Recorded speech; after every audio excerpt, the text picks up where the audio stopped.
নমস্কার বন্ধুরা, সকলে কেমন আছো? আশা করি সকলে ভালো আছো। কিন্তু আমার শরীর ভীষণ খারাপ, মানে গা হাত পা পুরো ব্যথা ব্যথা করছে, গলার পুরো টনসিল ফুলে গেছে, ঢোক গিলতে পারছি না।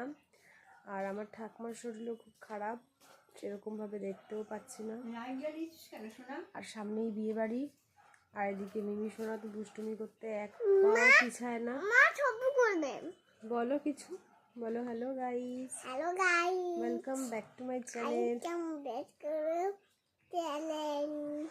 সবাই ভালো থেকো,